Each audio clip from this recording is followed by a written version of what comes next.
and defensive win shares.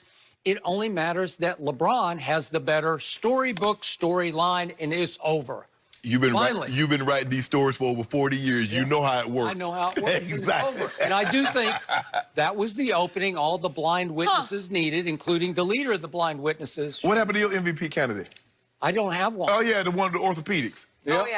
Yeah, how you doing? When he wants to kind of thing. Look, we started the show, and you're already on fire. We have a packed show today. Are the Cowboys about to lose one of their best defensive players to the rival Eagles? Apparently over it.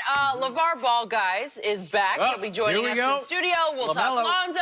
We'll talk Zion. We'll talk LaMelo's chances of being the top overall pick in the NBA draft. But first, we do have to talk about, you know, Skip and I's guy, Tom Brady. Well, Brady is figuring out where he wants to sign next season. The 42-year-old QB reportedly has remained in constant contact with Antonio Brown.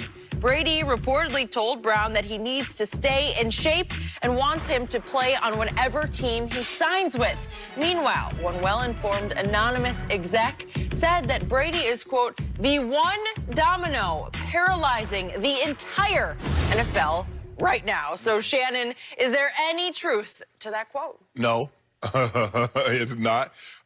Maybe the teams, look, there are only a handful of teams that's in position that needs a quarterback. Skip, I compare Tom Brady's situation to the Kawhi Leonard situation. Kawhi Leonard paralyzed the Lakers. He paralyzed the Clippers. He paralyzed Toronto. Did he paralyze the 76ers? But yeah, Kawhi was a big domino. But it was business as usual because teams realized, we ain't getting him. Why are we sitting around hoping and praying and clearing up cap space? He's not coming to us. He's not coming to the Knicks. He's not coming to the Nets. So it was business as usual. I get it, Skip. It is a big Tom Brady. We don't normally see guys like this become available. Not normally. Not ever. not become available. I mean, you act like it happens every couple of years, but no, it's never happened. No, well, Peyton became available. Okay. Like I said, anomaly. Okay, but he had a back injury that required fusion surgery up high in his neck, which is the worst kind. It's the riskiest kind, and nobody knew whether he could even throw it 5 yards. Seriously. Exactly. The Colts said no. He's done. We're out. We're going to take this pick, and we're going to pick Andrew Luck. Correct. Okay, so it's not the same because there's too much risk involved. There was with Peyton. And then when Joe came available, Joe was a trade. Joe didn't hit the open market. They traded him because he was very familiar with Paul Hackett, who happened to be the offensive coordinator. So you're right, Skip. We don't normally see a guy like this with no injury. He's a little older, but they don't normally become available on the open market. So I get it that a lot of teams want Tom Brady. I don't believe he wants a lot of teams. Where can I go? He's scouring. He and his agent is scouring the landscape. Okay, if I go, because he's going to have a lot of control, Skip. And that's the one thing, knowing, you know, I'm very, very familiar with the Denver situation. Peyton Manning had a lot of control. And in this situation, wherever Tom Brady goes, he's going to have a lot of control. I would say. So this Antonio Brown thing is not out of the realm of possibility. Thank you. Except going back to New England. Okay. That's done. But other than that, and I don't know if I'm sure I read the quote, Jenny, it says, make sure you stay mentally and physically ready. That mental part. Because here's the thing, Skip. There's more to it. The thing that Tom Brady never saw the Pittsburgh Steelers AB. Tom Brady never saw the Oakland Raider AB. He saw AB on his best behavior, and that didn't last long because he ended up sending those pictures and threatening text messages to someone. One game. 4 catches. 56 yards, 1 touchdown for 20 yards. For 20 yards. And it was at Miami where he's from. Right. Okay. And then what happened the week after? That was it. Okay. Coach Belichick said, you know what? We're out of here. So, Skip, I don't believe he's paralyzing. Yes, he might be holding a couple of teams hostages, but it's by he doesn't. I use that word loosely, Skip. But they're hanging on everything that he does, hoping that they have an opportunity because it's being reported that he's going to meet everyone as a centralized location. You're coming to me. Kind of like LeBron had to Skip. You remember everybody came to LeBron. They did. So that's what they're going to do here in this situation. Tom Brady's like, I'm not going all over there. You're not recruiting me. I'm not in college. Okay. So come see me, but I do not believe he's paralyzed the NFL. He's paralyzed a handful of teams. That's for certain. Shannon Sharp. Yes. I have tried to get this through your head for about 3 weeks on this show, and now it's driven completely home to me. by the Antonio Brown news, plus that quote about paralyzing the league.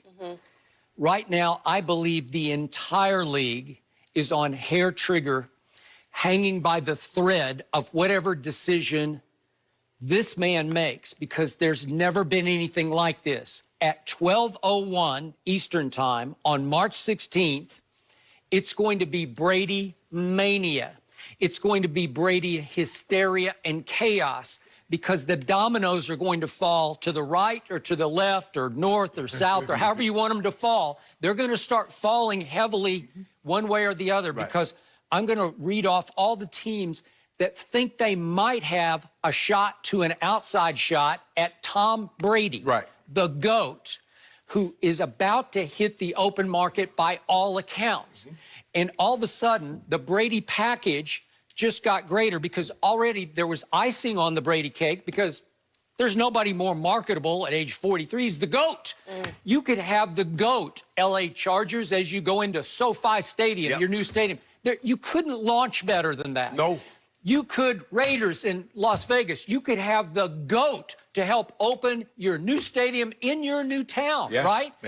How could you do any better than the GOAT, right? Vegas Tom. On just marketability. True. Okay, now there's a cherry on top of the icing, because it's coming clear to me, and again, I don't know this. Well, Vegas is off because of Antonio Brown is the package, part of that package. Okay, well, no, but I'm about to get to that. Okay. But the point is, with Antonio Brown, he's become a package deal with Tom Brady, and everybody's going to be open-minded to Tom plus Antonio, because for all of Antonio's faults, all of his incidents, all of his track record, all that he faces just to get reinstated into the league, I don't even know what his status is. He's just out right now.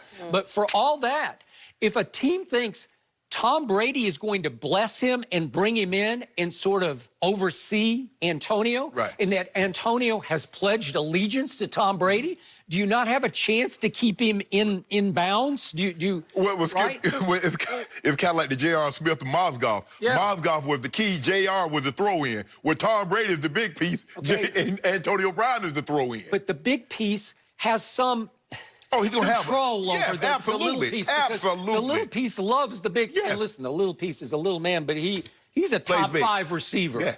He is extraordinary still. He's 30, almost 32 years of age. But still, from what I saw just in those little bits and pieces last year in training camp and then in that one game, he's a difference maker.